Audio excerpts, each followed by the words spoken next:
They're not just trying to burn the system down. They have a very specific vision, and they're fully committed to it. Once you look beyond the quote-unquote chaos in Washington, what you see is the work not of nihilists, but of committed ideologues, fully determined to impose their reactionary vision of what America should be on as many people as possible. They do not have majority support for that reactionary vision that they want to impose on the country. The question of whether or not a minority can hold on to power, that entirely depends on how far the minority is willing to go to stay in power.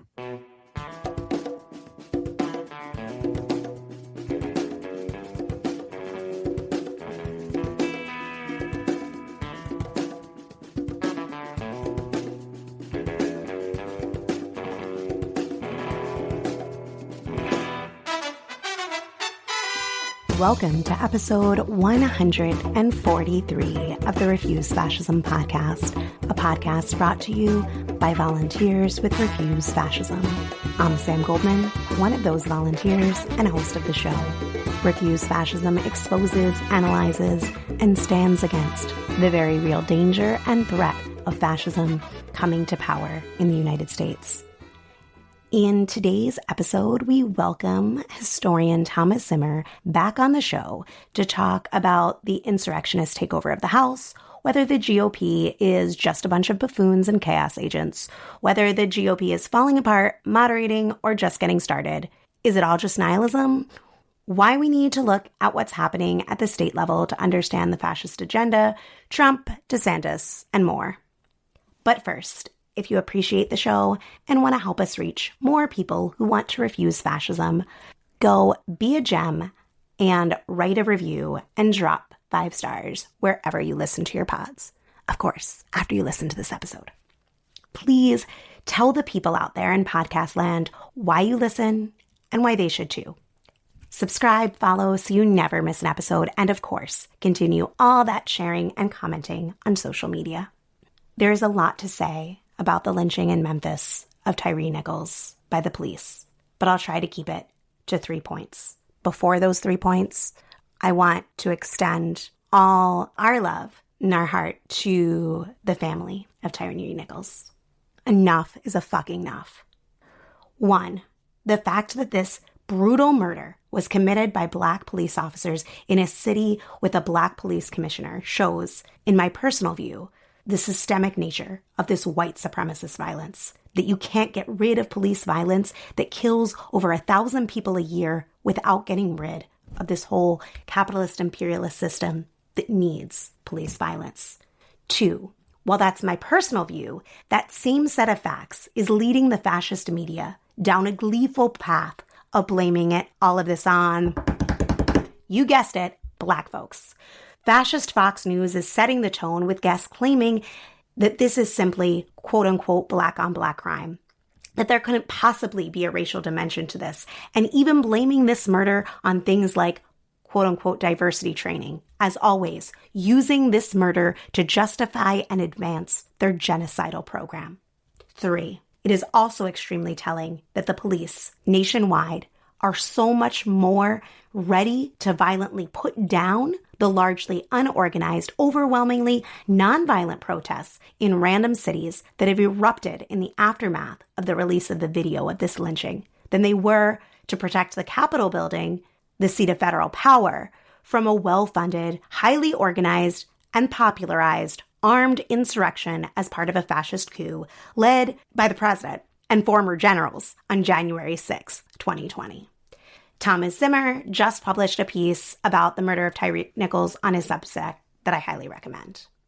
Mondaire Jones actually made a pretty succinct observation that can transition us to our next topic. He tweeted, quote, "If you think the Memphis police officers had to be white in order to exhibit anti-Blackness, you need to take that AP African American Studies course Ron DeSantis just banned," end quote. In today's episode, we talk about the fascist laboratory that is Florida under the tutelage of Governor Ron DeSantis, but I have to just emphasize that last week, on top of DeSantis banning the high school AP course on African American history, book bans have been accelerated to the point that teachers in at least 2 counties have had to shut down classroom libraries, making unvetted books all or unvetted, inaccessible to students until each book is vetted by a media specialist. It's what they call librarians in the state of Florida, who has been trained in the fascist-approved course or risk felony prosecution. As Judd Legum wrote on Popular Information when he broke the story last Sunday, quote, the new policy is part of an effort to comply with new laws and regulations championed by Governor Ron DeSantis. It is based on the premise promoted by right-wing advocacy groups that teachers and librarians are using books to, quote unquote, groom students or indoctrinate them with leftist ideologies, end quote.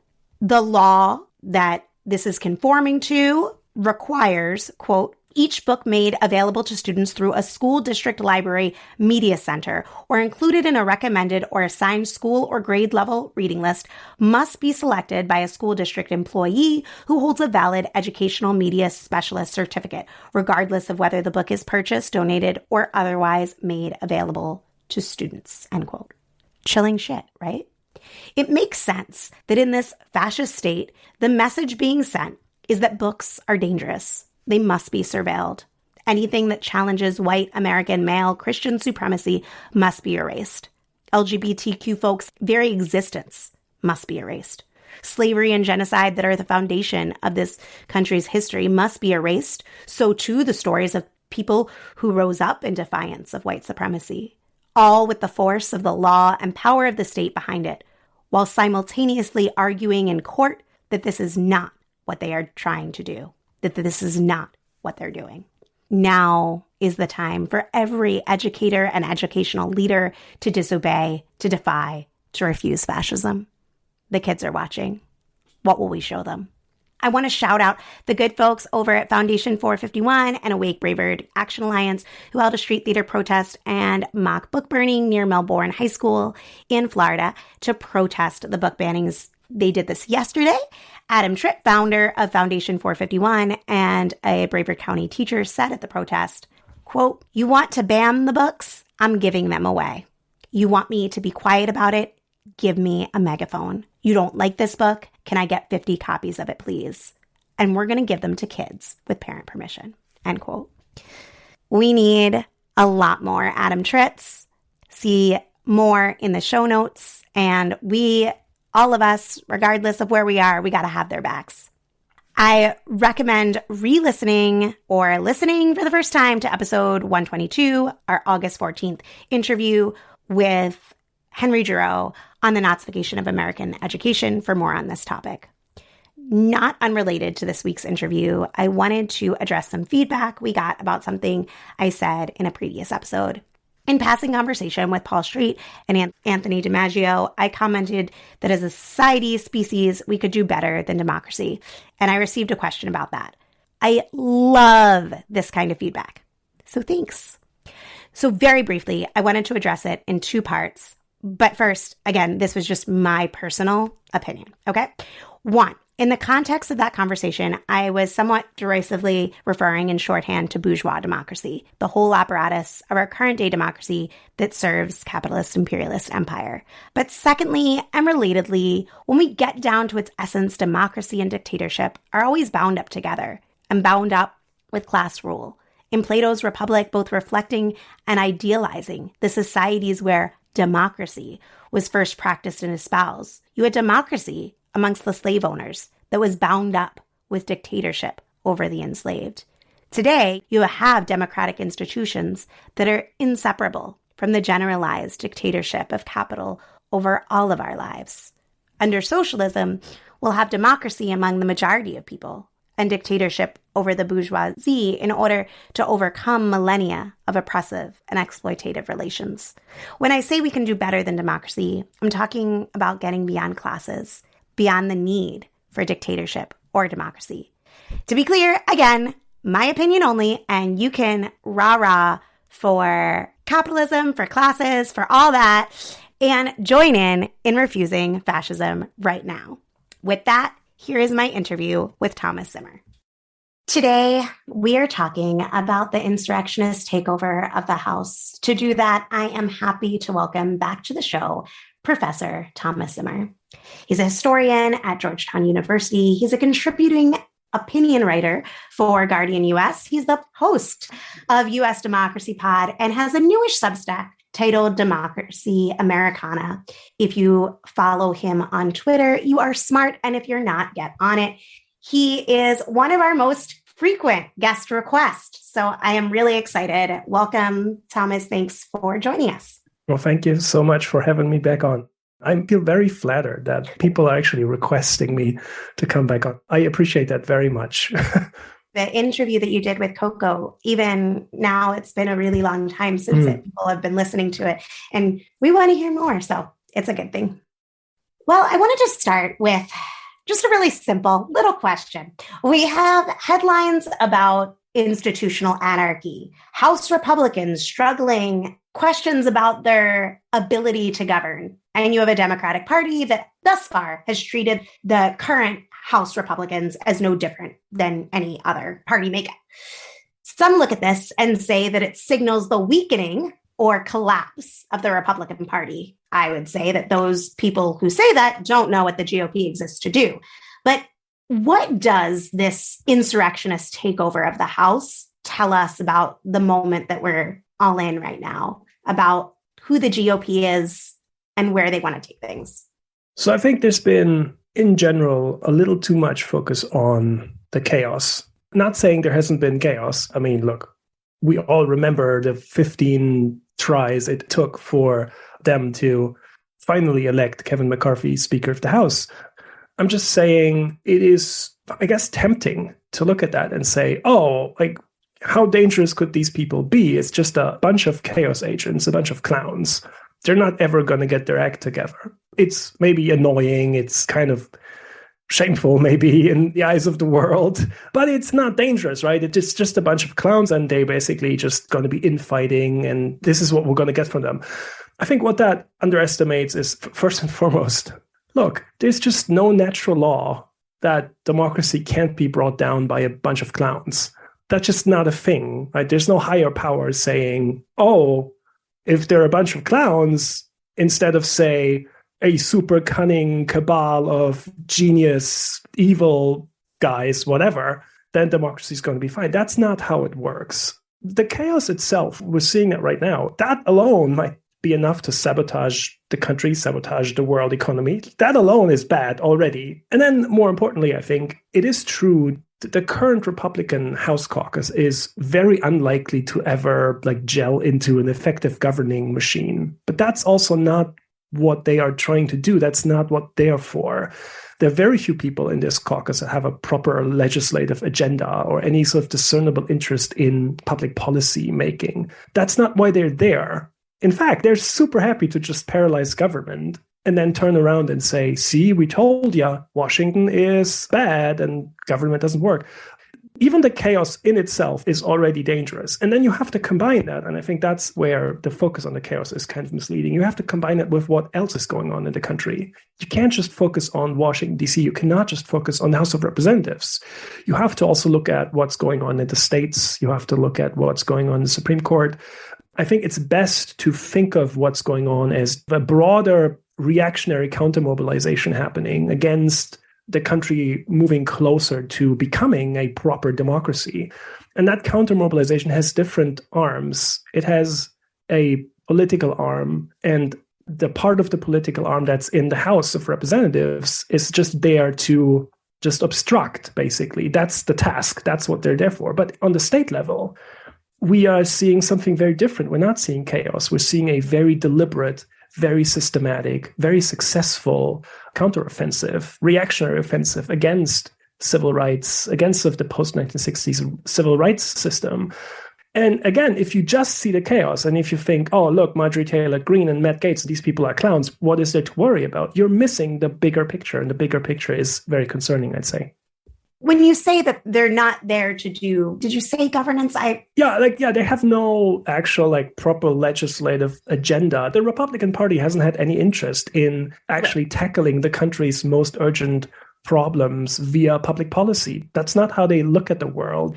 They don't look at, here are the problems, the 10 most urgent problems that the country is facing. Let's find some proper public policy solutions and then put those into legislative form and pass them in the House and write bills. That's not what they're interested in doing. To the extent that they are interested in a functioning House, in a functioning Congress, it's just to do their kinds of like completely nonsense investigations of Hunter Biden's laptop or impeaching Joe Biden. That's what Marjorie Taylor Greene needs a functioning Congress for. But she doesn't need to pass proper bills. I mean, they've just passed bills that have no chance of becoming law. They passed this IRS bill where they're just stripping the IRS of all the funding that was supplied in the Inflation Reduction Act from the summer. And then they're claiming they're stopping the army of 87,000 heavily armed IRS agents that no one ever talked about any of this nonsense. That's not proper legislation. That's not public policy making. That's not trying to solve any problem. That's just, you can call it a messaging bill or whatever. They're just signaling to the base, hey, look, we're fighting back against the leftist takeover of our institutions. It's not serious public policy. That's not what they are interested in. That's not what they're there for. It's quite remarkable, honestly, to have one of the two major parties so completely uninterested and also so completely unable to engage in any serious public policy discussion. It's remarkable. And it's a complete disaster for the country because it's not like America doesn't have any serious public policy issues to tackle, but they're not interested in that. I would push back slightly and say that I think that there are public policy that they're interested in. It's not aligned with the will of the people or the interests of the people or the majority, let alone what's popular. There's what's right. But they are interested in policy. They're interested in policy that promotes the most vicious anti-women legislation. They're the most anti-immigrant platform, the most anti-LGBTQ platform. Not you, but there are people who are like, they have no politics. They have no, they have nothing. They just want power. They do have aims, which is not to say that they want to engage in public policy as a typical party. They have no interest in doing that. And I think that's the point that you were making. I just wanted to parse out what people might popularly think versus what is. Thank you for clarifying that, because I'm very specifically not saying they don't have any very clearly defined ideological goals that they would like to impose. They have a very clear vision for the country that they would like to impose on the entire country. And if they get in a position to do that via law, via passing laws through Congress, they will absolutely do this. I'm just saying right now, they don't, because they don't have the Senate and they don't have the White House. So they're not going to pass those laws in Washington. So what they're doing right now, that's not going to lead to any national legislation. And they're not interested in like solving gun violence or that sort of thing. But you're absolutely right. They have a very clear vision and they are advancing that vision and they're rapidly, aggressively advancing that vision. But right now, they're not doing it in Congress. In Congress, the most important function that this current Republican House majority serves is to obstruct any attempt to come up with any sort of national legislation that would safeguard American democracy. That's what they're doing. But the actual sort of ideological offensive happens on the state level. And that's where you actually see what you're describing, where Republicans generally are not nihilists. They're not just trying to burn the system down. They have a very specific vision and they're fully committed to it. That's why I'm saying don't focus too much on the House level, on that quote unquote chaos there, right? Because once you look at the state level, what you see is they're banning abortion and they want to control women by whatever reactionary measure they can come up with, even including like passing dress codes where now women legislators, Mississippi, right? Women lawmakers have to like cover their arms or something. That's actually passed. They passed this. It's crazy. Criminalize LGBTQ people, install authoritarians of white nationalist education system, ban dissent, restrict voting rights, purge election commissions, criminalize protests. That's happening wherever Republicans are in charge, in all sort of Republican-led states. And these are not disparate actions. It's one political project. And again, they have been escalating that definitely since the summer of 2020. And then again, like even just this year, it's not been that long, but there was a less than 48-hour period on like January 13 to January 14 literally like 1 week after Kevin McCarthy became House Speaker, and everyone was like, how dangerous could they possibly be? It's just chaos agents. Again, this is like less than 48 hours. The Idaho Supreme Court, dominated by sort of reactionaries, required doctors to force women into C-sections or delivering the fetus so that they can tell the state that they did everything they could to save the fetus or whatever. Like completely like cruel and futile, and just no medical reason to do that. Republicans in Wisconsin voted to allow conversion therapy. In Nebraska, they introduced a bill that would just criminalize trans people for just being out there in public, existing in public. In Michigan, right-wing activists completely defunded a town's library because the library refused to ban all, quote, genderqueer literature. And in North Dakota introduced a bill that would ban all books from public libraries that include any depiction of trans or gay people. So this is just a random 48-hour period, January 13 to 14. It's not even a comprehensive collection. It's literally just what came across my radar. It doesn't even include the complete escalation of what Ron DeSantis is doing with his sort of anti-woke campaign in Florida. But that's precisely the point. Once you look beyond the quote-unquote chaos in Washington, what you see is the work not of nihilists, but of committed ideologues, fully determined to impose their reactionary vision of what America should be on as many people as possible, and to punish those who dare to deviate from that vision or dissent. That's what's happening. And then that's why I mentioned the Supreme Court earlier. Ideally, in a better world, the Supreme Court would step in and say, no, wait a minute, you can't do this. Stop this. They would stop these escalating attempts to undermine democracy and roll back civil rights. But in fact, the conservative reactionary majority on the court is doing the opposite. It's acting as the spearhead of this reactionary counter-mobilization. You have Republican-led states and communities. It's not just the state level, it's also the local level. Republican-led states and communities undermining democracy, entrenching white reactionary rule with or without the support of the majority of voters. And then the Supreme Court just says, yes, keep going.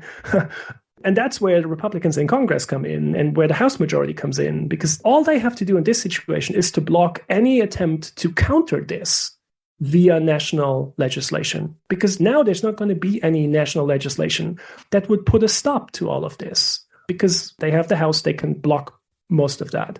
That is sort of the bigger picture that I think people need to look at instead of just focusing on Kevin McCarthy hugging Marjorie Taylor Greene and look at these chaos agents. I think that is super helpful. And you answered several questions that I was going to ask you. I think that there is a lot to get into in what you said. I do think that they're not the chaos part, but I do think that there is something to Kevin McCarthy hugging Marjorie Taylor Greene isn't just a what the fuck moment. This is insane.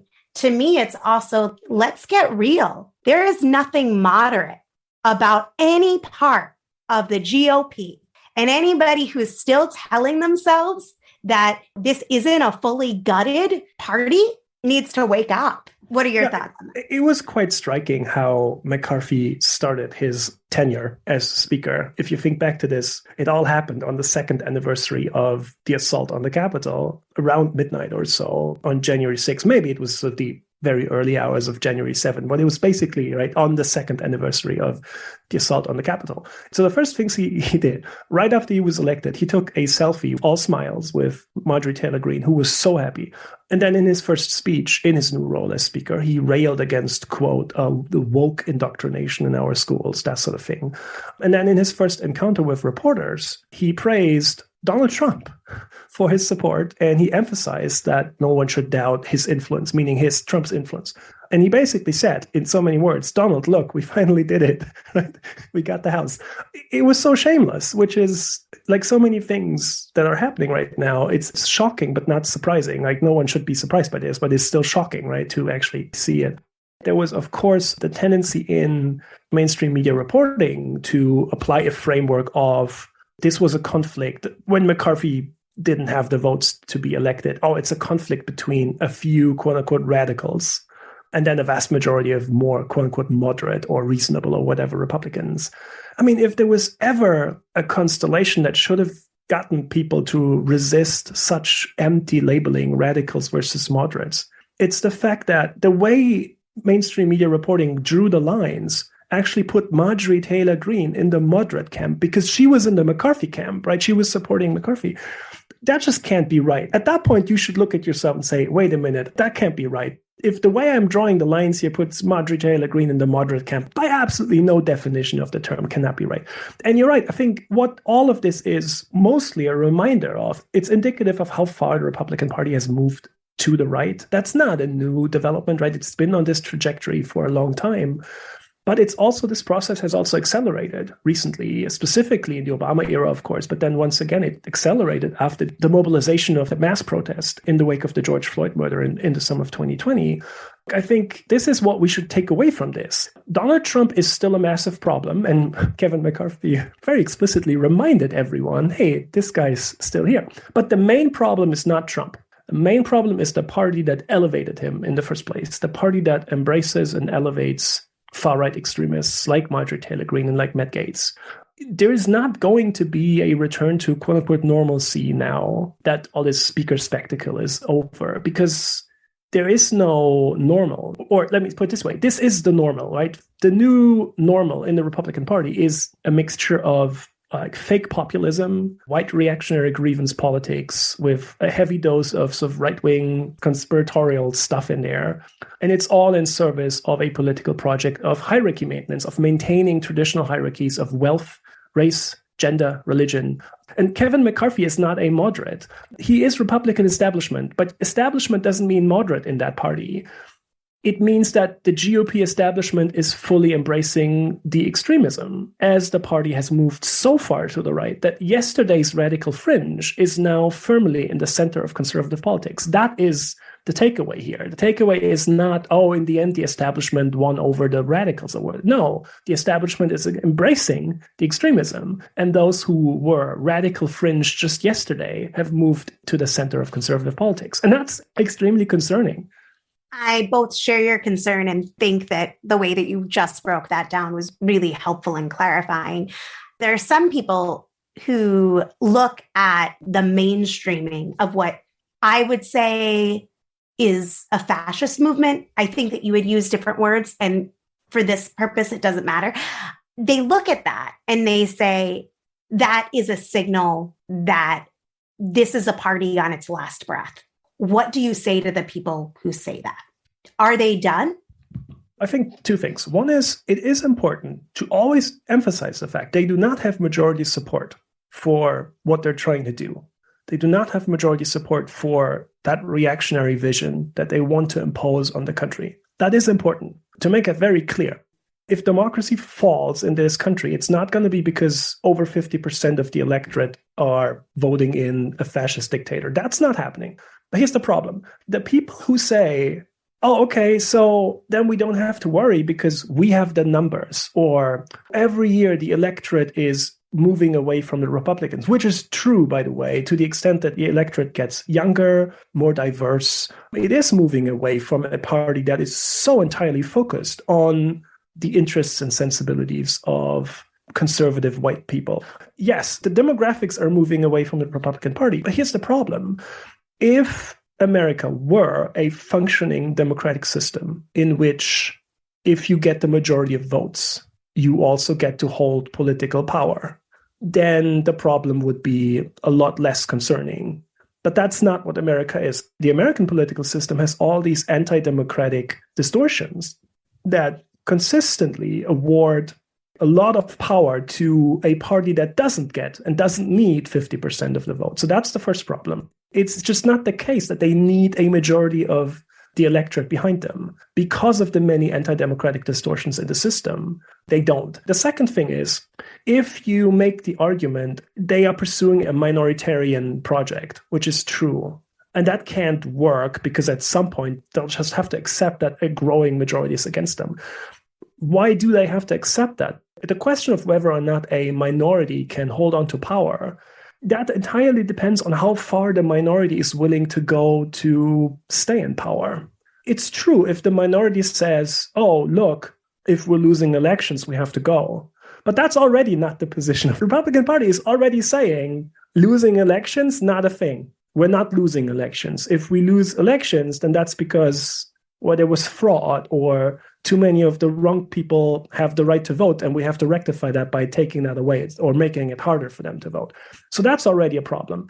And then again, if you are willing to use a lot of oppressive measures, if you're willing to just not let the people who are not voting for you vote, or make it harder for them to vote, or if push comes to shove, if you're willing to even endorse political violence, embrace political violence, then a minority can stay in power. Look at South African apartheid. Yes, at some point it crumbled in the late 80s, early 1990s. But that was after decades of a relatively small minority clinging to power by just oppression. Basically, the people who are saying, oh, the Republicans, they can't do this. We have the numbers and the demographics are so bad for them. Basically, what you're saying then is you're saying, I don't think the Republican Party would go so far as to use oppressive measures to stay in power, anti-democratic oppressive measures. And then I would tell you, where is the evidence that they wouldn't do that? Because I've seen a lot of evidence that they're absolutely willing to do that. So again, this whole, they will not go that far, that's the most dangerous idea out there. All the evidence we've had is that they're absolutely going that far. That's how we should think about this stuff and not rely on ideas of they will not go that far, because they absolutely will. They will, they have, they are, all of those. I wanted to return to something that you had started talking about, where I don't know if it was first on a Twitter thread that you wrote or on your podcast, but you were talking about that it's not just power for power's sake, but without any ideological coherence. And you were directing people's attention, in fact, just in our conversation, to look to wherever and whenever they have power and what they do with that they are brutally enforcing and advancing a very clearly dangerous, I would say, fascistic, theocratic ideology. And you alluded to him already in this conversation, but one of the people that I think exemplifies that is Ron DeSantis and what he is doing in his little fascist laboratory that is Florida. And he's continuing to be a rising star in the GOP. And I was wondering if you could talk a little bit about what you see going on with Ron DeSantis and his continued rise. Since the midterms specifically, we've had so much talk about Ron DeSantis being the new guy on the right for the Republican Party, which, by the way, I will say, I find all this Donald Trump is done and like... so wrong. Yes, that is very wrong. Like as of right now, again, we're talking January 23rd, Donald Trump is still the favorite. He's still the front runner. Yeah. Clearly. I mean, he's clearly the favorite. If you look at where his support comes from, how strong his numbers still are with non-college educated Republican voters. People seem to think that in 2015-16, he had like 100% support from Republicans or whatever. No, his support always came from non-college educated voters. And then that was enough to get him through these primaries where you don't need 50% of the vote. You just need more than any other one contender. He's been weakened. That is true. He's not at his apex, but he's still the favorite. But DeSantis has emerged as the one sort of challenger, I guess.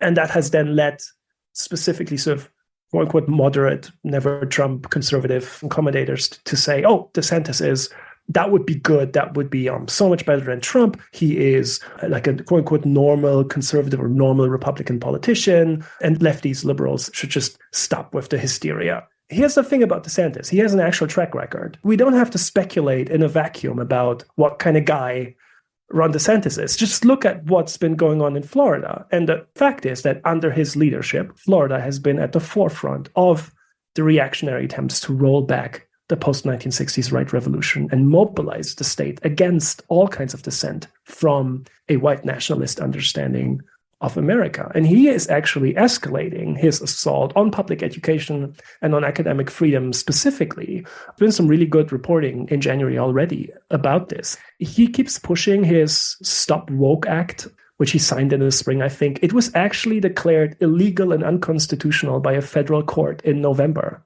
And DeSantis just doesn't care. They just keep pushing this. They're targeting the remaining more liberal institutions. They're just installing these sort of right-wing reactionaries as trustees and board members and whatever, these remaining liberal institutions. And I think DeSantis' position on speech is actually really, really extreme. The government of Florida is explicitly saying there is no such thing as academic freedom or freedom of speech. Speech is only permitted as long as it does not contradict the edicts of the ruling party. That is their official position in Florida. It's really, really extreme. It's entirely consistent with what all authoritarian leaders think of education and free speech and academic freedom, which is that it doesn't exist. Whatever is considered quote unquote woke in Florida is being purged, is being censored, is being banned. I want to just implore people, just pay attention day after day after day, the news coming out of Florida. Every day there's something about books being banned here. Now they've just decided that African American studies is too woke, so that's not going to fly at Florida public education institutions anymore. It's crazy. That stuff is crazy.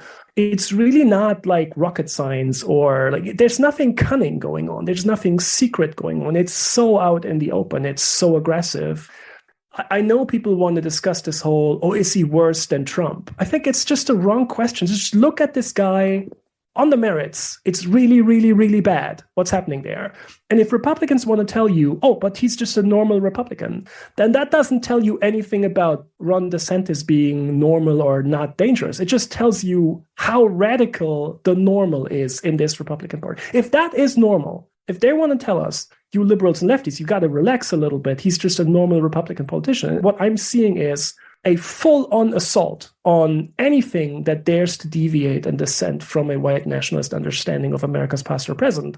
Well, then you're telling me who you are, right? That's what's happening here. In living color, it's so sinister the way that DeSantis's Department of Ed went about banning the AP course, saying that it was, I forget the exact phrasing, but went against the Florida law and lacked educational value. No educational value, yes. And I mean, what a obscene, dehumanizing, contemptuous stand against Black folk. It's disgusting. In one breath, he talks about how the quote unquote Stop Woke Act is against state-sanctioned racism. Meanwhile, it's a mechanism to enforce white supremacy. If it was only asked backwards, like that would be enough, but it goes so deeper and farther than that. Let's not discuss DeSantis in a vacuum. He has an established track record, and his track record is deeply illiberal and anti-democratic. It is deeply illiberal and anti-democratic on speech issues, on free speech. It is deeply anti-democratic and illiberal on sort of civil liberties, where he has been on the forefront of the attacks on LGBTQ groups, this whole Don't Say Gay bill stuff. He's also been on the forefront of the assault on voting rights. It is true that he has not actively participated in Trump's coup attempt in 2020, but he has absolutely no problem just trying to take away voting rights from groups he doesn't like or make it much harder for people to vote. It's just a deep disrespect for the most basic political right that all democracies depend on. Trump is still there. He's still a major problem. And whatever you want to say about DeSantis, it cannot get to the point where someone says something like, I'd rather have Trump. No. Look, Trump back in the White House is the end of democracy, democratic self-government, all that. But the point is, we need to make the case against Trump without making the case for DeSantis. There are people on sort of the center-right, moderate conservatives who want to tell us, look, your only choice, it's either going to be Trump or DeSantis, so you have to make a choice. And if you don't want Trump, then you have to be pro-DeSantis.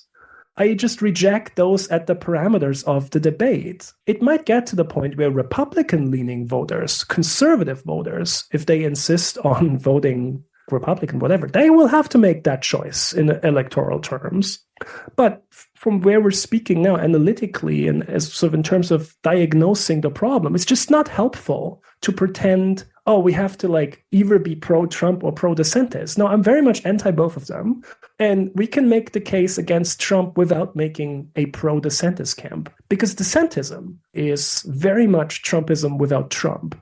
And there is a debate to be had about, is that more or less dangerous than Trumpism with Trump? There is this argument that the less dangerous people will say there are certain things about Trump's personality that are specifically dangerous. And by the way, that is true. Guy is crazy, like a lunatic, right? Yes. Yes. So that is not great. You don't want that guy in charge. The other argument, the argument that says, but actually there's something more dangerous about DeSantis would say, yes, but a Trumpism that is slightly more competent because it has someone in charge who's not a complete lunatic, and actually knows how to mobilize the coercive power of the state, which Trump, he doesn't care about figuring out any of that stuff. But DeSantis is demonstrating in Florida that he is very much willing and he knows how to mobilize the coercive power of the state. And so there might be something more effective in that sense. Okay, fine, have that debate. But again, at the end of the day, you cannot come out in like making the case against Trump by making a pro-DeSantis camp, or making the case against DeSantis by making a pro-Trump camp. It's bad. The takeaway needs to be that this is really bad, and if this is the new normal in the Republican Party, then maybe that's a big problem with this party. Exactly. I wanted to close out our discussion by asking, what is the question people need to be asking more of, and why do they need to be asking it? As people look at the shit show that is politics right now, both at the state level and within the halls of power in the national government, with the fascists not falling back, what do people of conscience need to be asking themselves and thinking about in this moment that too many people aren't asking right now? One thing that I still see too much of is this sort of clinging to the idea that there's something intrinsically stable about American democracy because it's, I don't know, old and consolidated or whatever. If there's one myth about the history of American democracy, it's this idea that America is this old, stable, consolidated, 250-year democracy. Whatever we're facing right now will not bring a democracy down. That's just nonsense. There's nothing old or stable or consolidated about the kind of democracy that America has only been since maybe the 1960s, which is a multiracial, pluralistic democracy, not just a white man's democracy. The kind of democracy that existed in this country, well, since the founding in the late 18th century, was a white man's democracy. America has only had a claim to be anything but a white man's democracy, meaning a proper sort of multiracial, somewhat egalitarian, multiracial, pluralistic democracy since maybe the 1960s. And it's never really gotten there, but it's sort of taken a major step forward in the 1960s with the civil rights revolution that unfolded from the 1960s onwards. But there's never been anything stable about this. There was never a consensus around this. The country has literally been shaped and dominated since the 1960s by whether or not that attempt to make this democracy into an egalitarian, multiracial, pluralistic democracy, whether that should be allowed to continue or whether that is something that needs to be turned back. And again, like that's the political conflict right now. Just get away from this nonsense about stable democracy and like these exceptionalist ideas about America is having this sort of gloriously stable democratic past, which somehow inoculates the country and immunizes the country against sort of authoritarian onslaughts. That's just not a thing. Forget it. I want to thank you, Thomas, for coming and sharing your expertise, your perspective, your insight, and your time with us. I want to double check what's in the show notes. So we're going to put a link to your pod, your Substack, your Twitter. Is there anything else you want people to go to? No, that's fine. Okay. I'm still begrudgingly on Twitter. But yeah, I do. That's the state a lot of us are in. I know. But I still think if there's any value in the kind of perspective, analysis, commentary that people like me can offer, then unfortunately, as of right now, Twitter is still how you reach people, where people find you. So begrudgingly still on Twitter, but I started a Substack newsletter, got the podcast. So if people want to keep up with what I have to say, those are the ways to do that. Thanks so much. Thank you so much for having me. Thanks for listening to Refuse Fascism. As always, we want to hear from you. Share your thoughts, questions, ideas for topics or guests, share with us your art, or lend a skill. We hope to do our first episode dedicated to your questions really soon, so send them our way.